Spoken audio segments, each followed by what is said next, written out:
This is Jewish Spotlight, a weekly television program presented by Chabad Lubavitch of Long Island, featuring various aspects of modern Jewish life and Jewish culture. Now, here is your host, Rabbi Tuvia Teldin. Shalom, and welcome to the Jewish Spotlight. Today we're going to talk about something a little different than what we've dealt with over the last few months. We're going to talk about life.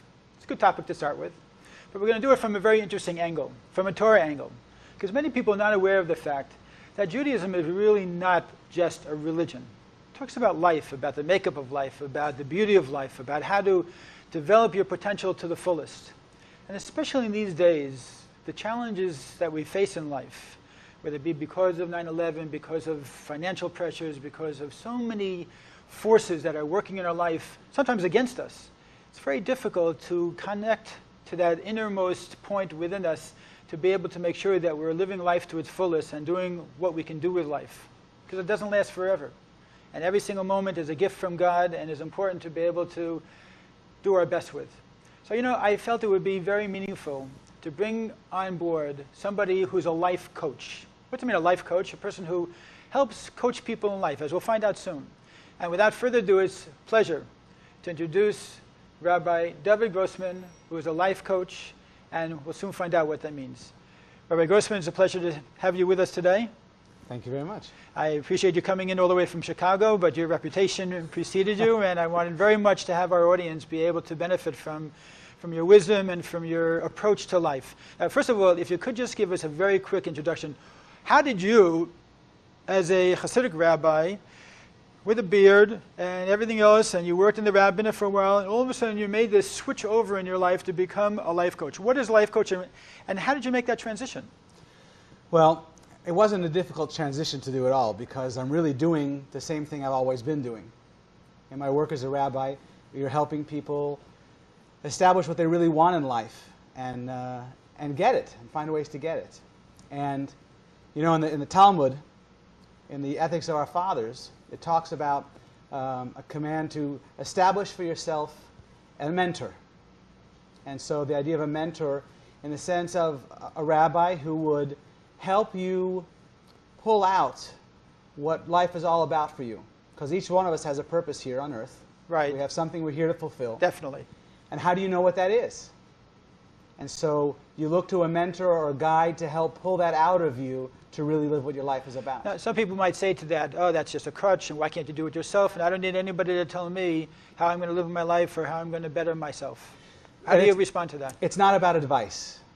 Okay. Really, it's not about giving advice. It's really about teasing out from a person with questions. Look at the Talmud. The Talmud is full of questions. Right. And it's almost like the answers are within you, but by asking really good questions, you pull it out. The old joke, of course, of any time you ask a Jew a question, he answers with another question. Another question.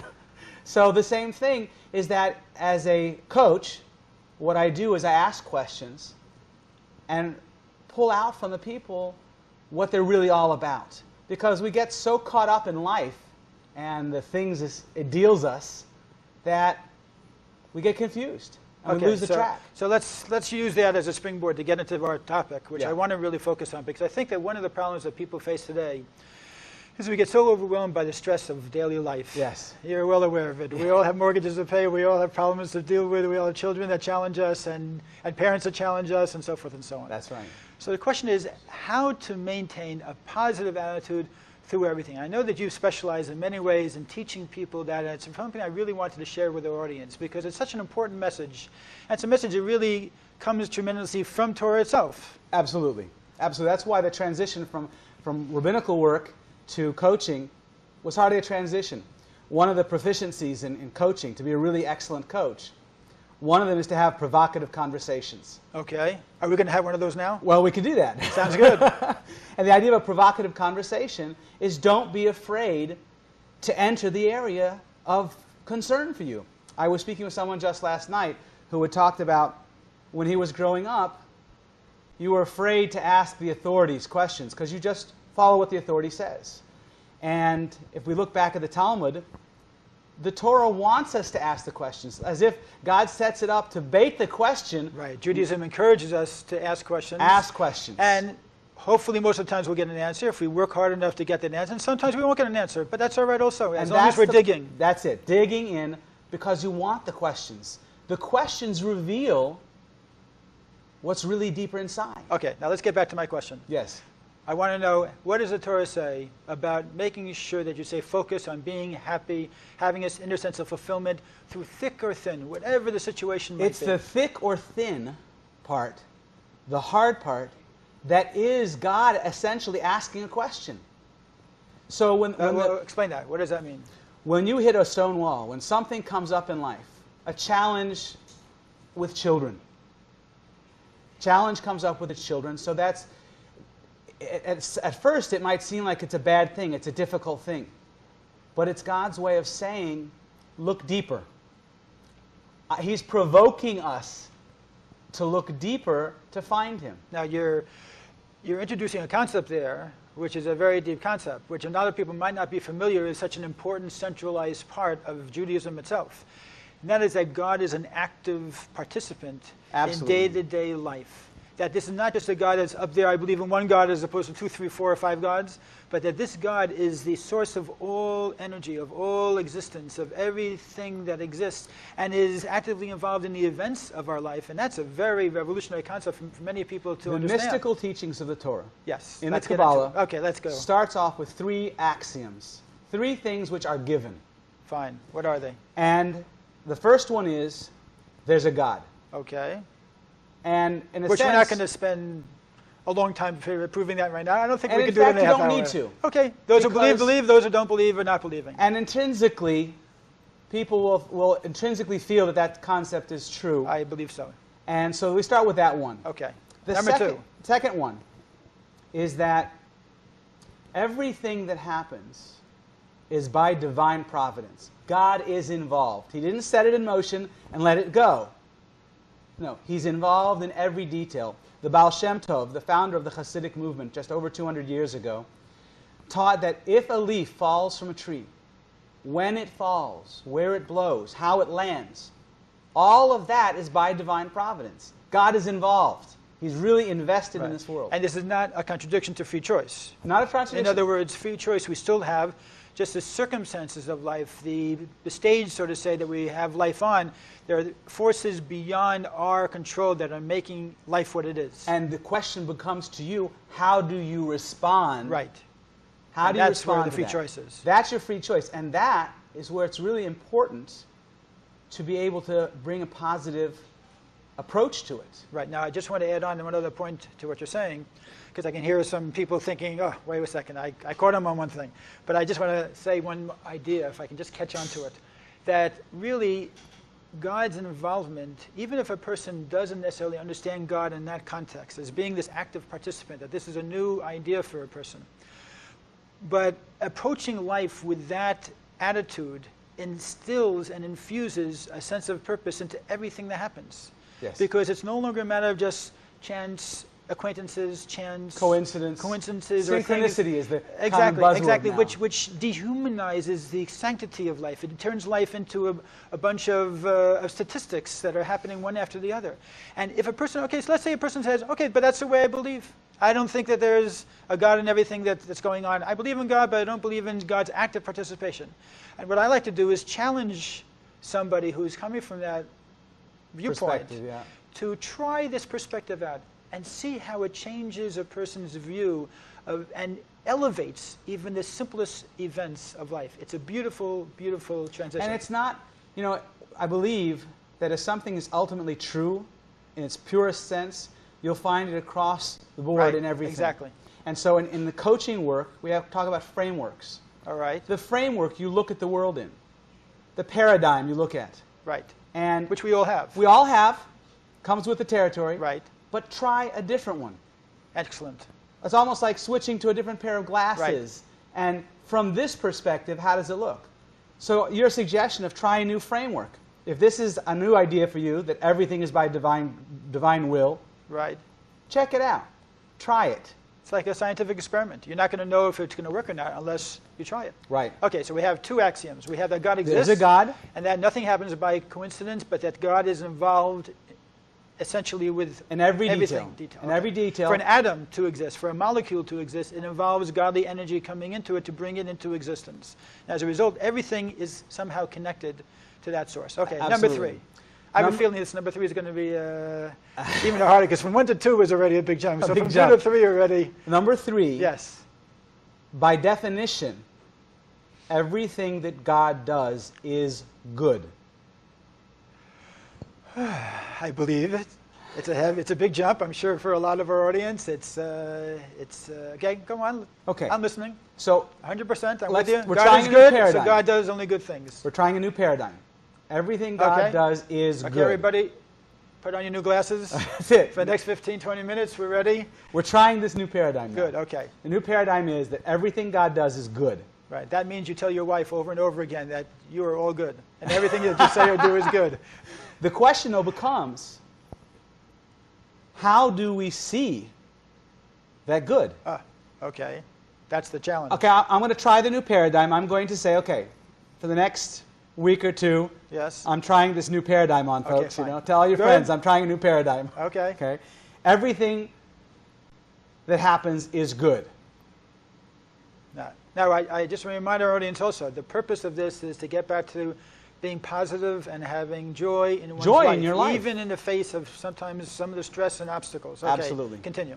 Okay, so you're facing day-to-day stress and day-to-day life. When the coffee spills, and it's a mess, and you want to scream, and of course it happens right when you're supposed to be going out to work, and it's on the clothes, and now you've got to go change. And how Right. is this good? Right. So the goal here then, the challenge that has come to us, God has put a challenge before us. Figure this out. This is good. Now go figure out how.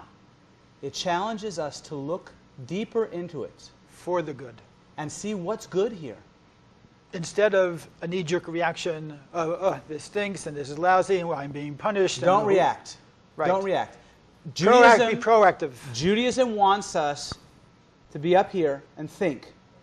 You incorporate this. Your heart has to be involved, but you lead with thought. So at that moment, when the emotions want to take control and have a reaction, Right. don't react. Respond. Okay. There's a difference. 100%. Very big Reacting, difference. yes, reacting is from the emotions without control. Responding is, oh, look at this. Okay, take a deep breath, Yeah, count to 10. count to 10, and remind yourself of these 3 axioms. There's a God. Everything is controlled by God. This is God's fault. The fact that this just happened is God's fault, and it's good. Now that just brings up this question of, how is this good? And so we want to look deeper. God is providing a nisayon, a test. He's providing a test to see how we're going to respond to it. And if we will respond, not react, if we will respond, then we're already succeeding. Isn't it also, it's not just the test, it's also the fact that for whatever reason, God and God's infinite wisdom saw fit that I have to experience this, whatever it is that's happening to me. Right. There's something in my life, why this is falling to my, whether it be this person, whether it be an experience, whether it be a downfall, whether it be a new opportunity, that there's something there that I have the potential to be able to deal with that nobody else perhaps in the whole world has the ability to deal with the way I'm going to deal with it. And I'm the one who was chosen to have to deal with it, whether it be a broken arm, God forbid, or Yes. anything, from A to Z. Yes. So there's the basic experience itself and the test, as I read it from what you're saying, the opportunity that we can take out of it of where we can go from here. And you just said the key word, What's that? opportunity. If we look at every difficulty in life or every challenge in life as an opportunity to grow, Right. L'nasos, to test, means to actually bring up higher, to elevate. To elevate, right. To elevate to a new level. Whereas yesterday, I might have gotten really upset about the coffee spill or the other challenge, whatever it may be. I'm raising to a new level now. I think one of the greatest challenges for many people, we talk now in the community at large about road rage. Right. And that's where the anger is coming out because of circumstances on the road. It's a challenge. It's a test. And a person who sees that as a test, as a challenge, starts to learn, wait a second, I can respond, not react. I'm in control of my actions, my thoughts, my speech. Now, thoughts are hard to control. Actions are hard. Speech is even harder. But thoughts are very hard to control. I am in control of my thoughts. I can choose what to think. I can choose how to respond. So if people who are going into road rage are reacting to something, they can choose to respond. Now think of the emotional difference in life, because we started off bringing joy to life, right? Right. People who are reacting and people who are responding, it's two different emotions. Completely. Because the reaction is, I'm a victim. Right. Responding is, I'm in control. Right. And so that's where the joy comes in, the capacity to be in some control here. You're not a victim in this world. Who's in control? God's in control, or am I in control? God is providing a test, a circumstance for you to respond to. Are you going to rise to the occasion and respond and be in control, or react and, in a sense, be childish? Okay. All right. So all the circumstances of our life, in other words, are by some divine providence, a very specific divine providence. And they're designed to help you grow. To help us grow, because there's a reason why that's happening to me at this time, this stage of my life, Yes. at this particular mood that I happen to be found in when it happens, because that is the next step in my life. So in other words, when a person faces challenges, they should thank God for those challenges. Yes. All of the challenges, difficulties, and pains we have are an opportunity. They're an opportunity to reach a higher level. And from that new plateau, To go on to even higher levels. to go on to higher levels, but stop for a second. When you reach a new plateau, check out the vista. Really, this is the joy of it. When you reach a new level, think of it. As any time you pass a test. Think of it when you're back in school, Right. and you had the test, and you prepared for it, and you worked for it, and the teacher throws a curve into the test. And when you pass the test, you go, phew. But there's also a level of, I'm on a new plateau. The end of each year of school, before you go to the next level of school, there's a celebration.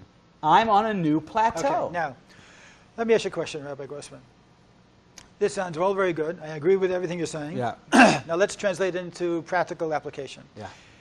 My, let's say, my teenage child is is not doing so well in school. My job is on the line because my boss didn't like something I did 3 weeks ago. My wife is angry at me because of something I said. Yeah. I've got the problems with my mother's health, and people get very overwhelmed by all these things, and this could be nice theory, but how do we apply this in a way that it's going to be something real for somebody to translate these teachings of the Torah and of the mystics into my day-to-day life? The Talmud teaches us that God doesn't give you a test you can't achieve. It wouldn't be fair. My personal perspective is that He gives us our test that we can achieve, but He holds us over the edge of the cliff. Because I know people that have been given challenges. And what I just mentioned is probably minimal compared to a lot of challenges that people have, obviously. In my coaching work, I recently have someone who is looking at bankruptcy. And it's been, there are a lot of people he was responsible to. And it's a major thing. And in today's economy, he's not the only one. Right. In fact, he is suffering because of others that fell into this position. So my first reaction is sympathy. It has to be sympathy because he's calling out. He's reaching out for help. And it's hard. It is Sure. hard. And so, and I'm not one to judge, why God deems that at this point in his life he needs this. That's not for me to judge. Right. I cannot be judgmental here. I have to respond with sympathy because it is painful. But after that, my questioning comes in to say, if there's a God, if everything is by divine providence, nothing is by chance, if everything God does is good, God, what's good here? But by asking the question, I've reframed the whole scene. I'm not reacting to the problem. I'm responding. I'm saying, what's good here? And by asking that question, it changes my whole frame of mind. I can approach this joyfully. If I will accept these three axioms, I can now look and say, what is it? What am I going to do with it? And I can respond from a place of happiness. Not necessarily I'm going to be happy in the moment, but I'm not going to go to the negative. I'm not going to become despondent and depressed. I think that the Zohar, which is the main book of Jewish mysticism, says something very interesting. It says a person could have sadness deeply rooted in one side of the heart, but there are two ventricles, really two sides of the heart. And they could at the same time simultaneously have a completely opposite emotion of joy. Now, a person might think that's a contradiction of terms. It's impossible for somebody to do that. But the fact is that we are in control of our attitudes. Yes. We shouldn't empower the events around us to be able to totally control how we react, how we live, what our mood is, what our feeling is, our sense of self-esteem, our sense of It's direction. your choice how to respond. It's a choice. And the proof is that sometimes it's different situations a person can do to the smallest little stimulus change their mood completely and completely forget about all of their problems. Why? Sometimes it's an outside stimulus that gets them to do that, and sometimes it could be an inside. If we can just gear up that inside stimulus, it's not an escape, it's facing the reality that God is there. That inside stimulus can be to ask the question, what's this for me? What can I get out of this? What can I learn out of this circumstance that we're in? So by asking the question, it's almost like you're questioning God. Okay, why do I have this? What's in this for me? I've got to grow out of this circumstance. Right. I've got to grow. What purpose is there? There must be a purpose for this happening. There must be a purpose. And now to begin searching for the purpose. I've been in education for many years now, and one of the things I've shared with the parents is that, with a little baby, you take a little blanket and you pay peekaboo, peekaboo, and the child laughs when they see you, but then you're hiding, and then they see you. When a child gets a little bit older, sometimes a parent will hide, kind of like hide and go seek. Right. But it's the parent that hides, so the child will go looking. When the child goes searching, the child has a choice. The child can either have a meltdown temper tantrum because they've been deserted, or the child, that's the reacting part, or the child can respond by, hey, there's a game here, and start looking for the parent to play the game. Right. The parent would play that game in order to bring out the energy of the child, the curious piece of the child, to go searching, and to teach the child that just because you can't see me doesn't mean I'm not watching. And when the child finds the parent, there's this little happiness and there's this joyfulness, and the parent is happy, but the game is then over. The game now is over, and so the parent doesn't need to hide now. It's the same with God. If God hides from us, it's not to reject us, but to cause us to seek Him, to look for Him, and to look for what is the opportunity here for me to grow and for me to learn. And if we will look, and look hard, and look joyfully, optimistically, because Jews are optimisms. We have Optimists, to be. Yes. And if we'll look optimistically, as soon as we start finding the answers, then God reveals Himself.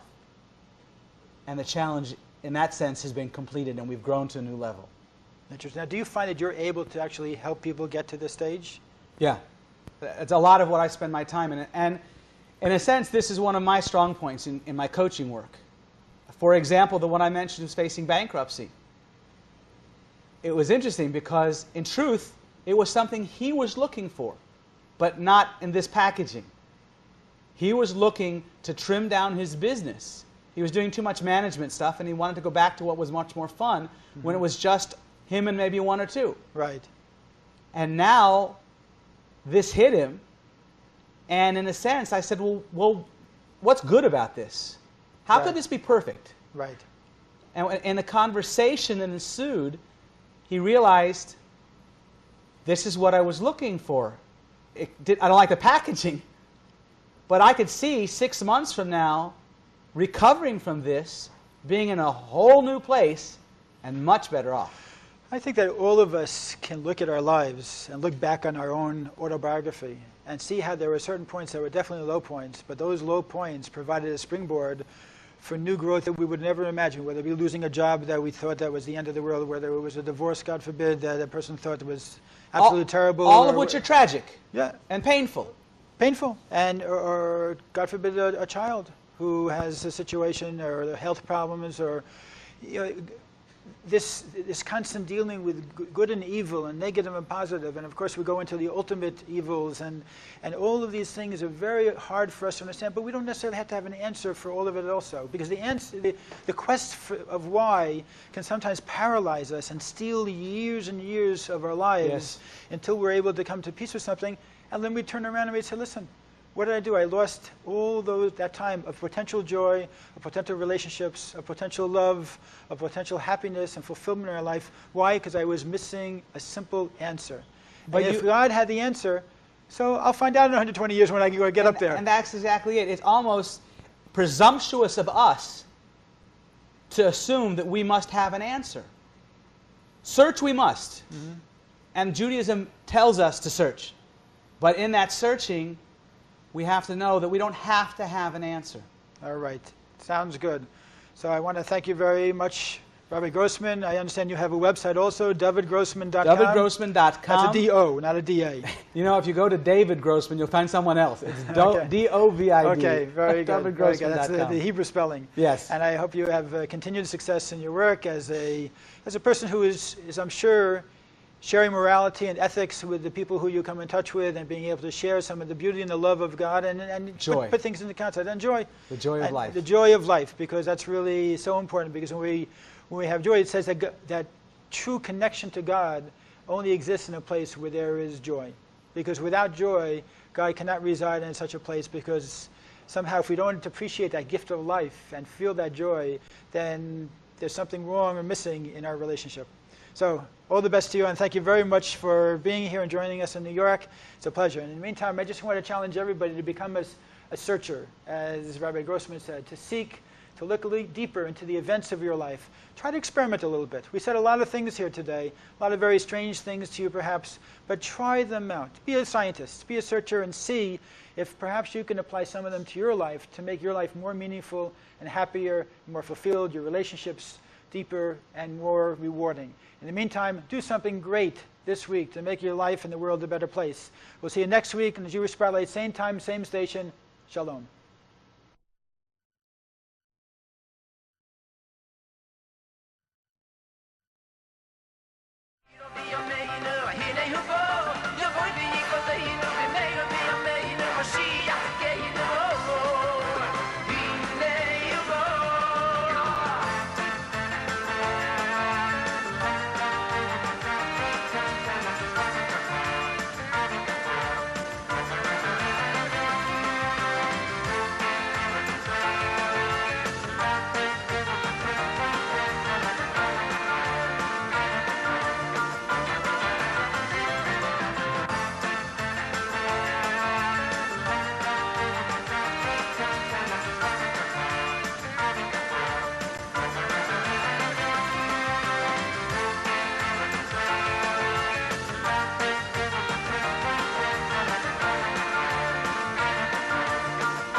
Sisu v'simchu v'simchas hagiulu, hine hine Moshiach bo.